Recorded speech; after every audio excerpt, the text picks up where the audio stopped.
Welcome to the Purge Reviews. I am along with my wife. Tell them who you are. Heather, hi. And we're here because we play a lot of two-player games, so I thought it might be interesting to get both of our viewpoints on this. We've recently played Cubist, which is a dice rolling where you build, kind of like Skyline is one that's very familiar to this. Except in this way, you're trying to build abstract art, cubes maybe, art, some kind of weird art style, architects. It's very weird. It's more like a copying building structures based off of a card copy. All you're doing is rolling dice and placing to build buildings and build these dice in a certain order. Yeah. And the numbers will play into it a little bit. What did you think about this game? I actually really liked it. I like these type of games. It has a lot of planning and organizing your cubes. I like it, but I like abstract games. And Which I do not like this they're not type your of game. favorite. I like them. I think they're good. I had fun playing this game a lot. I'm okay with this game. I like the numbers. You can kind of roll the dice and kind of get stuck sometimes, and the little artist cards will help out. But only if you roll a 1 and a 6 and you can't play anything but a 2 and a 4, you're stuck. Perhaps that's bad planning. Perhaps it's just the game. Mm-hmm. There's not a whole lot of planning ahead because there's some, but you're really at the mercy of the dice rolling if somebody bumps you off one of the artist cards, I suppose. See, I disagree with that. I really do think that there's planning. Maybe that's why you won and I lost. I liked it, though. I felt more like it was tactical. Like I rolled and I had to do something with what I rolled. Or I could play some things down and hope for the best. Yeah. But there wasn't a whole lot of circumstances. If I rolled a 6, which you could only match up with a 5 or another 6, or a 3 is more useful because you have a 2, 4, and a 3. Right. So if I rolled a 6, there wasn't a whole lot of opportunity to change that to a 3, which is a more useful number. Mm-hmm. Possibly, though, if you're planning a 5 over here, you put a 2 on your second installation. That way you have more numbers to play with. But if you didn't roll a 2 and a 5, you rolled a 1 and a 6, or 2 6s, or you're kind of stuck. I think that's where the cards helped out, though. They did, but I seemed like I was using this artist card a lot more than you, and still kind of got blown out of the water. Well, I think because I might have left my options open. Maybe. A little bit more. Instead of just choosing one, I chose to build whatever bottom structure there was first, and then build up. I don't like the art style in this game. I recently reviewed a game called Muse. I don't think you played it, but it uses like famous portraits and art. I don't like this kind of this abstract art, this Cubist art. Yeah. I don't really like it. Contemporary feel. Yeah, I think it's really weird. Yeah. If somebody likes that kind of art, it's going to appeal to them a little bit more. Rules are easy. Yeah. Keep it or purging it. I really like it, but I know that you don't like abstract games. This would go in my collection, but I think you would purge it in yours.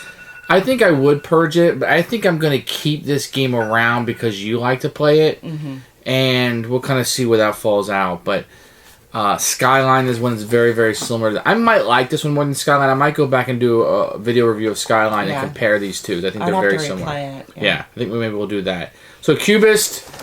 For me, honestly, it's a purge, but we're going to keep in the collection because she likes it. There are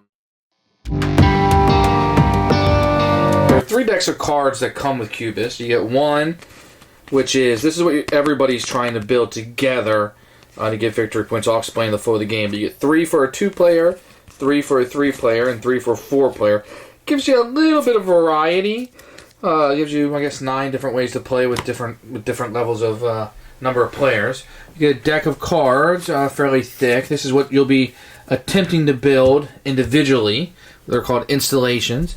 And then you have a deck of artist cards, which you can put dice on and get little powers. And these cards are all roughly pretty good stock. Each of the backs are different depending on the type of the card. You can see the artist card here. And these are pretty good cards. These are fairly good. They do have the black corners, which people don't like, but they are rounded. So everybody's gonna get a player board. Pretty simple, and then there's gonna be a board that everybody's gonna play off, which I'll explain in the middle. These are very thick and very, very nice, to be honest. There's gonna be 1 red die that will kind of start the game out. I'll show you that in the flow of the game, and then everybody's gonna have 26-sided die, which are actually pretty good. I only noticed one of my dice have a defect, which I guess could happen. It's this one right here. There is no colors on the 2. Can you see that? You can see the colors everywhere else, but on that 2. So that I guess that just happens with dice. It's not a big deal, but there it sits. So I thought I would share it. These are the main components. The box is just your normal run-of-the-mill box, and you have 4 colors for the dice. No great components that you get like at the game store or anything like that. But otherwise, the components are very, very good. For one, Effect is a pretty simple, abstract dice rolling game.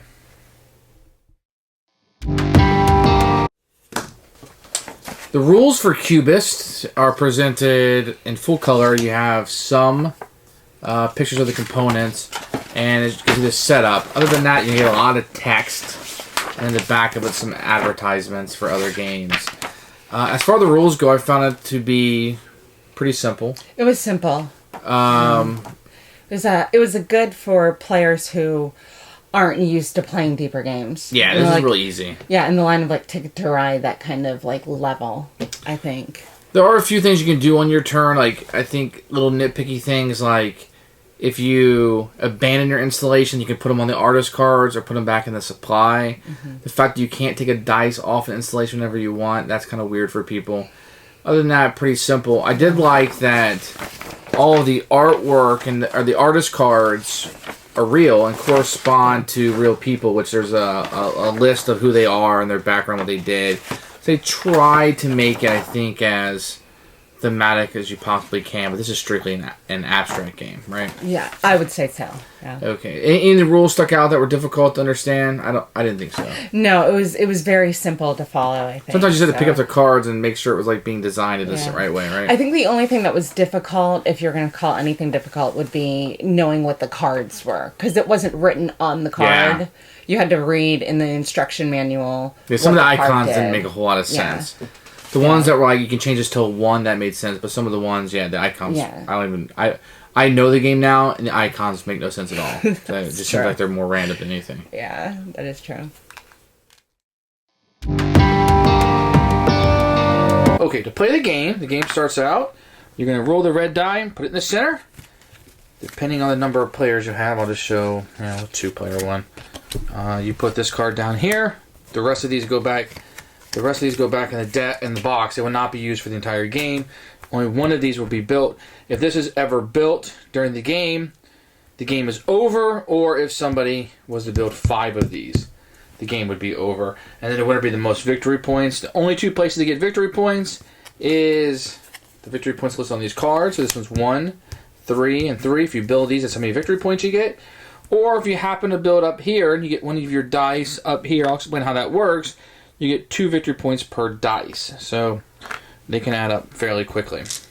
On your turn, you're going to take 2 dice, and you're going to roll it. You're going to go over here in your storage. Now, these 2 dice here, all that means is that between rounds or turns, you can store 2 dice. So you can always set dice there. Now, if you had multiple dice and you weren't going to use them for whatever reason, you can't do 4. The maximum is 2.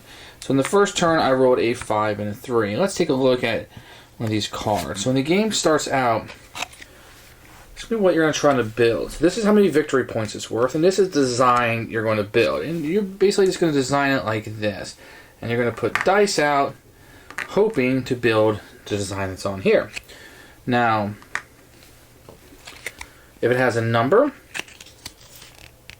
that is how many dice can be placed on top of it. So I would need a dice on top of the dice. 2. And some of them may be, you'll see here, this one has like multiple 2s that you get to put there. I think 3 is the biggest. There's 3 dice on top of it. So different configurations, if you will. So this one requires all of these dice. This one has to have 2 on top of it. And then if you finish it, you put one of your dice from your supply on here. And this one can be a 2 or a 5, and this one can be a 3. I'll explain what they do, but that's the breakdown of the card. So when you place your dice, you can place, so you have 2 installations you can work on at any one time. So I'll place 1 here and 1 here. And then go around to the next player's turn, and then when it comes back to me, I would roll 2 additional dice. Now, When you're placing dice, the only way to place a dice on top of another dice is if I had a number that matches it. So if I had rolled a 5, I can put a 5 on top of a 5. But I did not. I had rolled 2 4s. So what I can do is, now to place a dice beside it, it has to be plus or minus 1. So beside a 5, I could put a 4 or 6.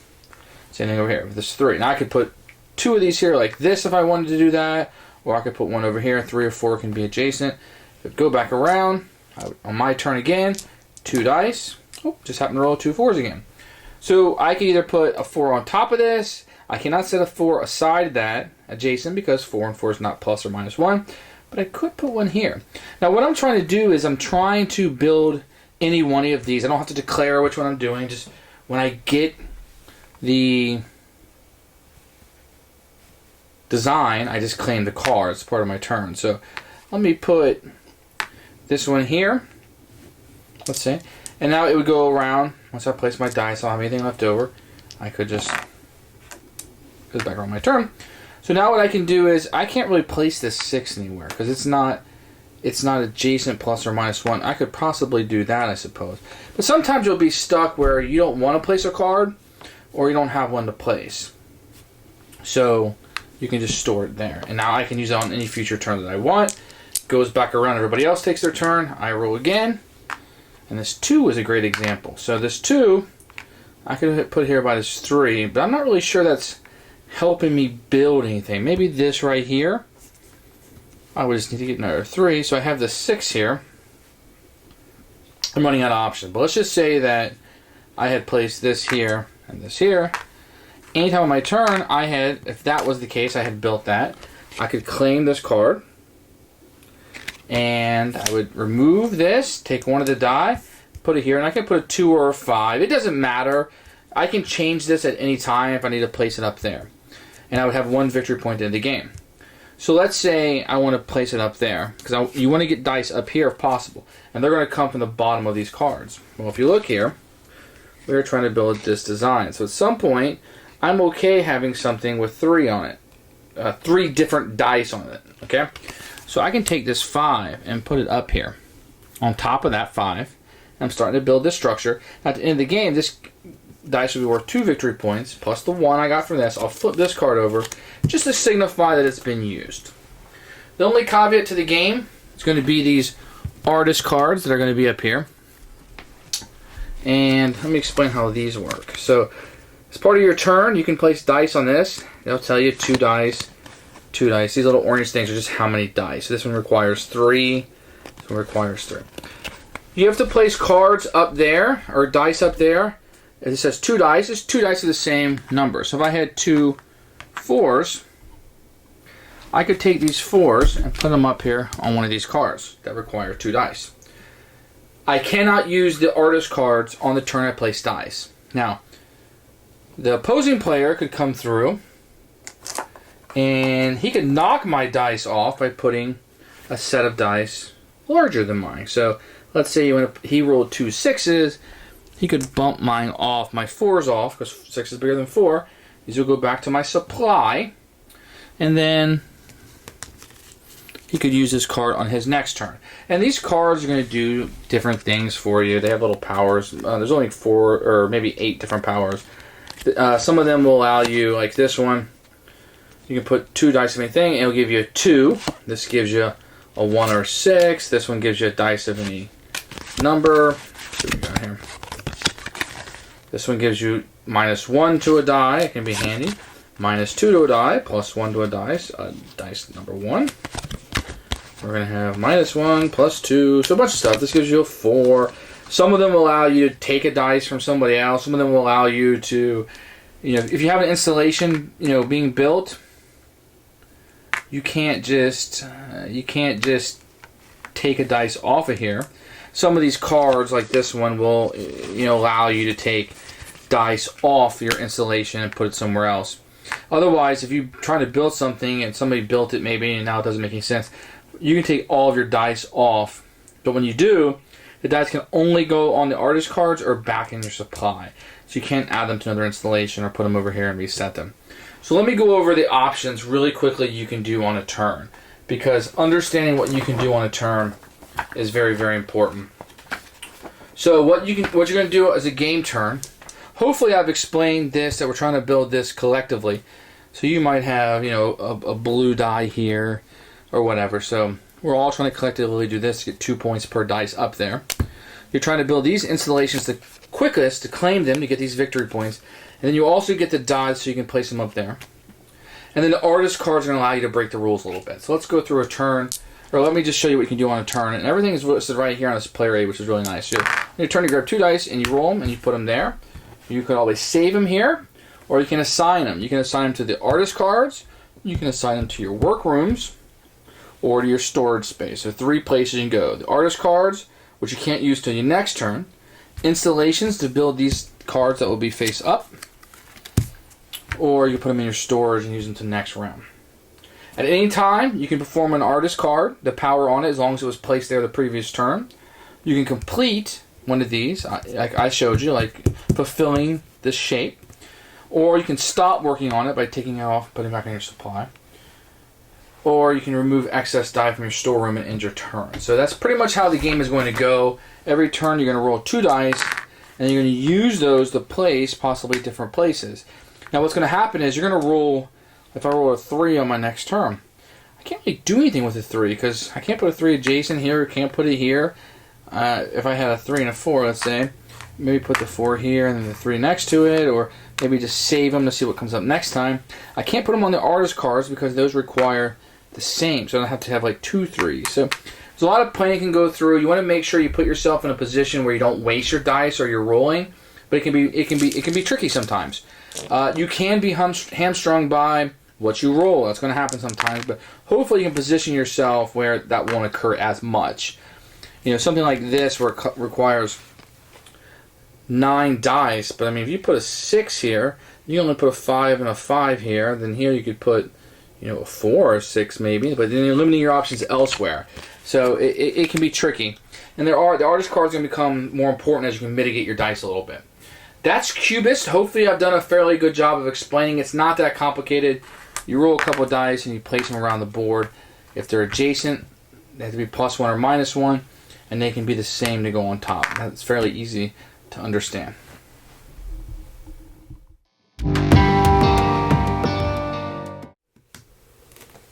Who should buy this game? Who would you recommend it to? I would probably recommend it to fans of abstract, dice rolling games. You can play this with your family over Thanksgiving with non-gamers. Non-gamers, yeah. It's short enough, right? So this could be a filler. Oh, definitely. Yeah. Who would you recommend it for? Non-gamers. Basically the people that you named, I would say. It falls along that line. I happen to like all 3 of those groups, so that's why I like the game. But if you're not into the spatial movement, like Tetris type thing, it may not interest you. If you are into that sort of thing, then it's going to appeal to you greatly. Otherwise, it's just kind of a flat game. It's just kind of there. I mean, you're not going to find orcs or Dracula or spacemen in this. No. The theme is completely pasted on. It's nice if you like that type of artwork, which I don't. If you're into this type of artwork, then you're going to love the game even more, I think. Yeah, I think so too. Otherwise, it's a fine little dice game, I suppose. So, 1 keep, 1 purge, and I'll be getting rid of it. We're keeping it. I guess we're keeping it.